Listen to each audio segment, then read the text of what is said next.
Hello friends, நம்ம சேனலை subscribe பண்ண எல்லாருக்குமே ரொம்ப நன்றி. நீங்கள் என்ன பண்ணலன்னா மறக்காமல் பண்ணிவிடுங்க.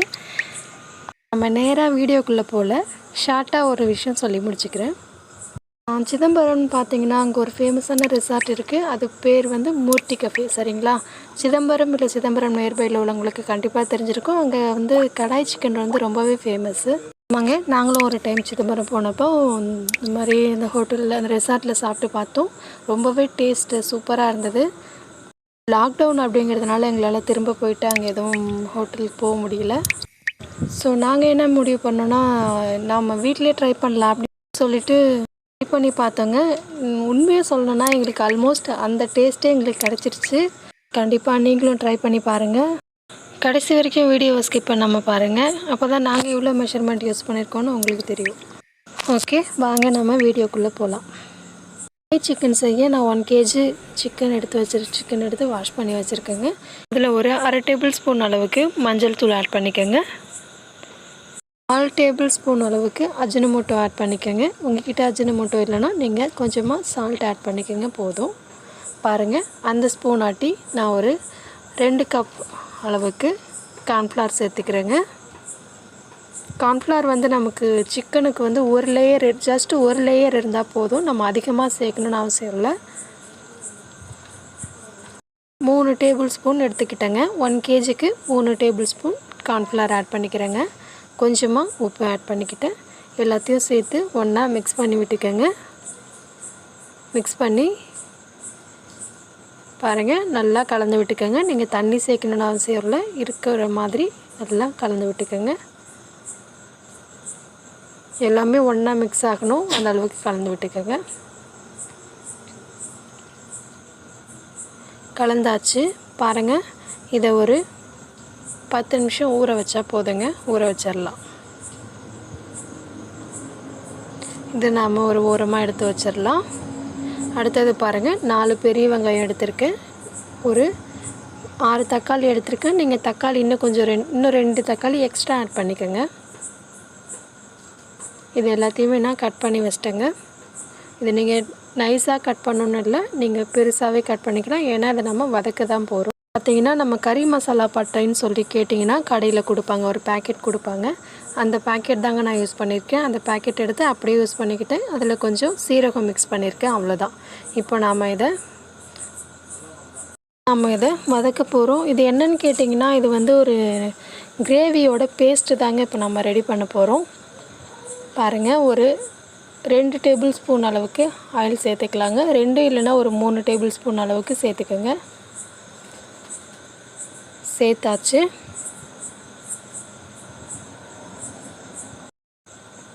அதுக்கப்புறம் நம்ம எடுத்து வச்சுருந்த அந்த மசாலா இருக்குங்க இல்லையா, பட்டை, கிராம்பு, ஏலக்காய், சோம்பு, சீரகம்லாம் இருக்குல்ல, அதெல்லாம் எடுத்து ஒன்றா சேர்த்துக்கோங்க. ஒன்றா சேர்த்து கருகாமல் லைட்டாக வறுத்துக்கோங்க. அதுக்கப்புறம் நம்ம கட் பண்ணி வச்சுருந்த ஆனியனை சேர்த்துக்கலாங்க. ஆனியன் சேர்த்து கொஞ்சம் நேரம் வதக்க வைங்க.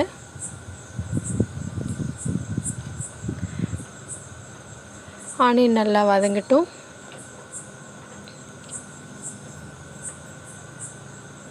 பாருங்கள், இந்த அளவுக்கு வதங்குறப்போ நம்ம கொஞ்சம் உப்பு ஆட் பண்ணிக்கலாங்க. ஆனியன் வதங்கிடுச்சு. அதுக்கப்புறம் பார்த்திங்கன்னா நம்ம கட் பண்ணி வச்சுருக்கிற தக்காளியை ஆட் பண்ணிக்கலாங்க. தக்காளி ஆட் பண்ணி கொஞ்ச நேரம் ஒரு 2 நிமிஷம் அளவுக்கு வதக்கினா போதுங்க. பாருங்கள், இந்த அளவுக்கு வதங்கினா போதும். இப்போ நாம் அடுப்பை ஆஃப் பண்ணிவிட்டு அதை எடுத்து வச்சிடலாம். அதுக்கப்புறம் பாருங்கள், சிக்கன் நல்லாவே ஊறிடுச்சு. இதை நாம் இப்போ பொரிக்க போகிறோம். நான் ஏற்கனவே பேனில் ஆயில் ஊற்றி ஹீட் பண்ணி வச்சுருக்கேங்க. இப்போ நம்ம சிக்கனை பொரித்து எடுக்க போகிறோம். இது வந்து ரொம்ப பொரியணும்னு அவசியம் இல்லைங்க, ஒரு 3/4 பதம் வெந்தால் போதுங்க. நீங்கள் சிக்கன் வாங்கக்குள்ள பெரிய பெரிய பீஸாக போட்டு வாங்கிக்கோங்க. லாக்டவுன் அப்படிங்கிறதுனால எங்களால் வந்து பொறுமையாக நின்று வாங்க முடியல. நாங்களே பாருங்கள், சிக்கன் நல்லா போட்டுட்டு இந்த மாதிரி ஒரு டைம் வெந்ததும் அதுக்கப்புறம் திருப்பி போட்டுக்கோங்க. திருப்பி போட்டு வேக வச்சு எடுத்தாச்சு. பாருங்கள், இந்த மாதிரி ஒரு லேயர் வந்தால் போதுங்க. நாம் இதை தனியாக இப்போ எடுத்து வச்சிடலாம். அந்த மாதிரி எல்லா சிக்கனையும் பொரித்து எடுத்துடலாம். பாருங்கள், இப்போ நான் எல்லா சிக்கனையும் பொரித்து எடுத்துகிட்டு வந்துட்டேன். இதையும் ஒரு ஓரமாக வச்சுக்கலாம். அடுத்தது பாருங்கள், நான் ஒரு 15லேருந்து 20 முந்திரி எடுத்து வச்சுருக்கேங்க. நான் 10 பேருக்கு செய்கிறதுனால கொஞ்சம் மெஷர்மெண்ட் அதிகமாக எடுத்திருக்கேன். 1 டேபிள் ஸ்பூன் அளவுக்கு சோம்பு எடுத்திருக்கேங்க. இதை நாம் இப்போது வாட்டர் சேர்த்து ஊற வச்சுக்கலாங்க. இது ஒரு 5 நிமிஷம் ஊறினா போதும். இதையும் நாம் அரைக்க தான் போகிறோம். 5 நிமிஷம் பாருங்கள் ஊற வச்சு நான் பேஸ்ட் பண்ணி எடுத்துகிட்டு வந்துட்டேன். இப்படி தான் இருக்கும், பார்த்துக்கங்க. அதுக்கப்புறம் பாருங்கள், நம்ம தக்காளி வெங்காயம் வதக்கி வச்சோம் இல்லையா, அதையும் நான் பேஸ்ட் பண்ணி எடுத்துகிட்டு வந்துட்டேன். அடுத்தது நம்ம ஒரு கடாய் பொடி தாங்க ரெடி பண்ண போகிறோம். அதுக்கு நான் 3 டேபிள் ஸ்பூன் மல்லி எடுத்திருக்கேன், 1 டேபிள் ஸ்பூன் சீரகம், 1 டேபிள் ஸ்பூன் சோம்பு, 2 கிராம்பு, பட்டை, பிரிஞ்சி இலை சேர்த்துருக்கேங்க. இது எல்லாத்தையும் நம்ம ஒன்றா சேர்த்து வறுத்துக்கலாங்க. ட்ரை ரோஸ்ட் பண்ணிக்கணும்.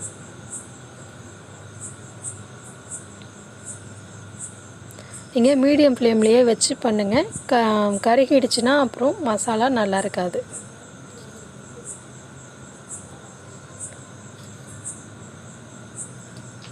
முழுக்க இது எங்களுடைய ஓன் ப்ரிப்ரேஷன் தாங்க. இது நான் பாருங்கள் மாற்றி வச்சுட்டேன். மாற்றிட்டு இதில் நான் வரமிளகாய் ஆட் பண்ணலைங்க. வேணும்னா மசாலா வறுக்கும் போதே நீங்கள் அதையும் சேர்த்து வறுத்துக்கங்க. பாருங்கள், நான் இதையும் சேர்த்து அரைச்சிக்கிறேன். இப்போது கடாய் பொடி ரெடி ஆகிடுச்சு. மல்லித்தூள், மிளகாய்த்தூள், பெப்பர், சீரகத்தூள், கரம் மசாலா இது எல்லாத்தையும் சேர்த்து நான் ஒரு டேபிள் ஸ்பூன் சம அளவில் எடுத்துக்கிட்டேங்க. அப்படின்னா நம்ம கடாய் தாங்க செய்ய போகிறோம். நம்மளுடைய மசாலா எல்லாமே ரெடி ஆகிடுச்சு. அடுத்து பேன் எடுத்து வச்சுக்கோங்க. பேன் எடுத்து நான் ஒரு அடிகனமான பாத்திரம், அதாவது இரும்பு வாணலி தாங்க எடுத்திருக்கேன். இதை சேர்த்துட்டு இதுலேருந்து நமக்கு தாராளமாக எண்ணெய் தேவைப்படும். ஒரு 7லேருந்து 10 ஸ்பூன் அளவுக்கு இங்கே எண்ணெய் சேர்த்துக்கங்க. பாருங்கள், நான் சேர்த்துக்கிட்டேன். அதுக்கப்புறம் ஒரு மீடியம் சைஸ் ஆனியன் வந்து ரொம்ப ஸ்லைஸாக கட் பண்ணி வச்சுருக்கேங்க. இதை நீங்கள் லைட்டாக வதக்கிக்கங்க. ரொம்ப வதங்கணுன்னு அவசியம் இல்லை, ஒரு 20 செகண்ட் வதங்கினா போதுங்க.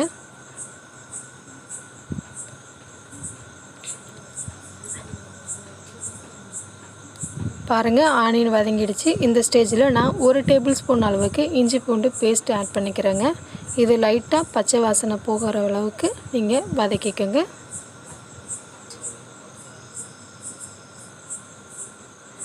ஓகே, வதங்கியாச்சுங்க. இதுக்கப்புறம் ஆனியன் ரொம்ப நல்லா வதங்கிடுச்சு. அதுக்கப்புறம் இஞ்சி பூண்டு பேஸ்ட் போட்டோம் இல்லையா, அதோட பச்சை வாசனையும் போய் ரெண்டுமே ஒன்றா மிக்ஸ் ஆகி நல்லா இருக்குது இப்போது. இதுக்கப்புறம் நம்ம ஒரு ஃபைன் பவுடர் அரைச்சி வச்சோம் இல்லையா, கடாய் பொடின்னு சொல்லிட்டு, அது வந்து எவ்வளோ இருக்கோ அதில் பாதி மட்டும் நீங்கள் இப்போது சேர்த்துக்கோங்க. சேர்த்துட்டு நல்லா ஒன்றா மிக்ஸ் ஆகிற மாதிரி மிக்ஸ் பண்ணிக்கோங்க. அடுப்பை மீடியம் ஃப்ளேம்லேயே வச்சுக்கோங்க. சேர்த்தாச்சு. அதுக்கப்புறம் நம்ம எடுத்து வச்சுருந்த அந்த மசாலாவெலாம் ஒன்றா சேர்த்துக்கலாங்க.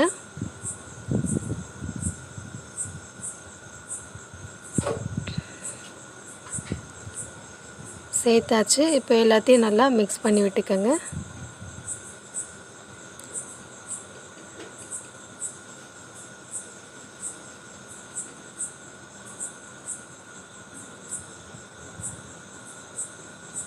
லோ ஃப்ளேம்லேயே வச்சா தான் உங்களுக்கு வந்து கருகாமல் இருக்கும். ஸோ அதனால தான் லோ ஃப்ளேமில் வைக்க சொன்னேன். அதுக்கப்புறம் நம்ம தக்காளி வெங்காயம் பேஸ்ட்டையும் இதில் ஆட் பண்ணிக்கலாம். ஆட் பண்ணி நல்லா மிக்ஸ் பண்ணி விட்டுக்கோங்க.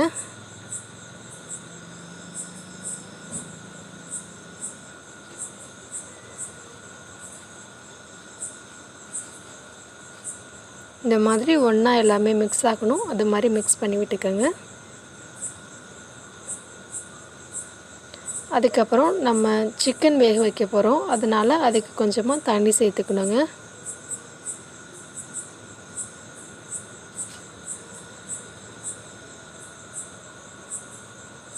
மிக்ஸ் பண்ணி விட்டு அந்த மசாலாலாம் 2 நிமிஷம் கொதிக்கிட்டோங்க. அது கொதித்து வந்ததுக்கப்புறம் நம்ம சிக்கன் எல்லாம் பொரித்து வச்ச சிக்கன் எடுத்து ஒன்றா சேர்த்துக்கலாம்.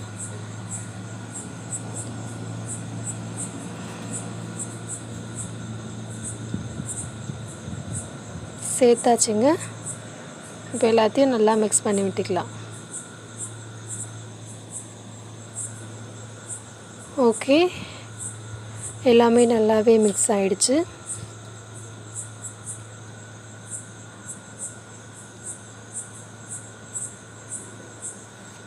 இப்போ அடுப்பு கொஞ்சம் நீங்கள் ஃபாஸ்ட்டாக வச்சுக்கலாம். இதுக்கப்புறம் நம்ம சிக்கன் வேகிறதுக்காக கொஞ்சமாக தண்ணி சேர்க்க போகிறோங்க. தண்ணி சேர்த்து மறுபடியும் நல்லா கிளறி விட்டுக்கோங்க. இது நம்ம மூடி போட்டு வேக வைக்கணும்னு அவசியம் இல்லைங்க. நம்ம மசாலா ப்ரிப்பேர் பண்ண தான் கொஞ்சம் டைம் ஆகுமே தவிர கடாய் செய்யணுன்னா நமக்கு கொஞ்ச நேரம் கூட ஆகாது. ஒரு 10 நிமிஷத்தில் முடிச்சிடலாம். நான் வந்து எக்ஸ்ட்ரா ஸ்பூன் மிளகாய்த்தூள் ஆட் பண்ணிக்கிட்டேன். அது எதுக்காகனா எங்கள் வீட்டில் எல்லாருமே காரமாக தான் சாப்பிடுவாங்க. ஸோ அதனால் வந்து நான் கொஞ்சம் மிளகாய்த்தூள் எக்ஸ்ட்ரா ஆட் பண்ணிக்கிட்டேன். ஆனால் கடாய்க்கு கொஞ்சம் புளிப்பு சுவை இருந்தால் தான் நல்லாயிருக்கும். நீங்கள் தக்காளி கொஞ்சம் வேணும், தக்காளி 2 எக்ஸ்ட்ரா ஆட் பண்ணிக்கோங்க. இதுக்கு தேவையான அளவு நான் உப்பு பார்த்து போட்டுக்கிட்டேங்க. உப்பு சேர்த்து போட்டுக்கிட்டு நல்லா மிக்ஸ் பண்ணி விட்டுக்கோங்க. உங்களுக்கு சிக்கன் வேக தண்ணி பத்தலைன்னா நீங்கள் இன்னும் கொஞ்சம் கூட ஆட் பண்ணிக்கலாம், ஒன்றும் பிரச்சனை இல்லை. பாருங்கள், ஆட் பண்ணியாச்சு. நல்லா கொதிச்சிருச்சு.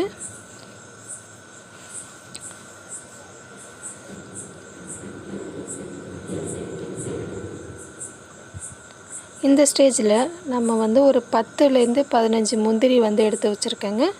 அந்த முந்திரியை இதில் ஆட் பண்ணிக்கலாம்.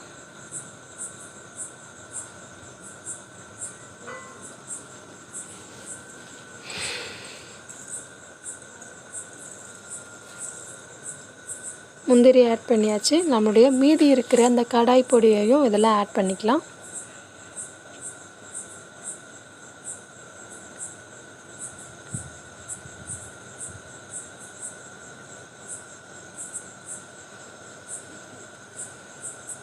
அதுக்கப்புறம் நம்மளுடைய முந்திரி சோம்பு பேஸ்ட்டை தாங்க இதில் சேர்க்க போகிறோம்.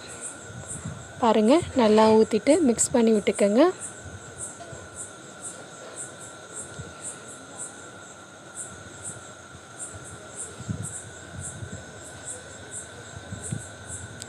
சேர்த்தாச்சு. இந்த மாதிரி கொதித்து வந்ததுக்கப்புறம் நான் வந்து கஸ்தூரி மேத்தியும் கொத்தமல்லியும் எடுத்துருக்கேங்க. ரெண்டுமே நீங்கள் எந்த அளவுக்கு கொத்தமல்லி எடுக்கிறீங்களோ அதே அளவுக்கு தான் கஸ்தூரி மேத்தியும் எடுக்கணும்.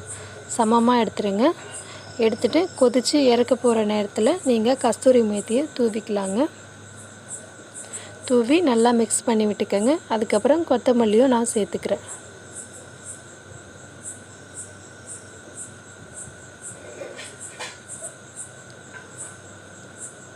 பாருங்கள், சேர்த்துட்டு நல்லா மிக்ஸ் பண்ணி விட்டுக்கோங்க. அவ்வளோதாங்க, நம்மளுடைய கடாய் சிக்கன் ரெடி ஆகிடுச்சு. நம்ம அடுப்பை ஆஃப் பண்ணிவிட்டு இது கொஞ்சம் சூடாக இருக்கிறப்பவே நீங்கள் என்னென்ன டெக்கரேஷன் பண்ணணுமோ பண்ணிக்கோங்க. நான் எக்ஸ்ட்ரா கொஞ்சம் முந்திரியும் கொத்தமல்லியும் ஆட் பண்ணிக்கிறேங்க. நீங்கள் வந்து அடுப்பை ஆஃப் பண்ணிவிட்டு அதுக்கப்புறம் நீங்கள் இதெல்லாம் சேர்த்துக்கோங்க. ஒரு 2லேருந்து 3 டேபிள் ஸ்பூன் அளவுக்கு நான் அதில் நெய் சேர்த்துக்கிறேங்க. நீங்கள் ஆஃப் பண்ணிவிட்டு தான் சேர்க்கணும். அவ்வளோதாங்க, சூடான சுவையான நம்மளுடைய மூர்த்தி கஃபே ஸ்டைல் கடாய் சிக்கன் ரெடி ஆகிடுச்சு. இதை நீங்களும் ட்ரை பண்ணி பாருங்கள், கண்டிப்பாக உங்களுக்கும் பிடிக்கும். இதை நான் கோதுமை பரோட்டா அண்டு கடாய் சிக்கன் காம்பினேஷனில் தாங்க செஞ்சுருக்கேன். உங்களுக்கு தேவைன்னா கீழே கமெண்ட்டில் சொல்லுங்கள், நான் கோதுமை பரோட்டா வீடியோ போடுறேன். இந்த வீடியோ உங்களுக்கு பிடிச்சிருக்குன்னு நினைக்கிறேன். பிடிச்சிருந்தால் லைக் பண்ணுங்கள், ஷேர் பண்ணுங்கள், கமெண்ட் பண்ணுங்கள், மறக்காமல் சப்ஸ்கிரைப் பண்ணுங்கள். தேங்க்யூ ஃபார் வாட்சிங்.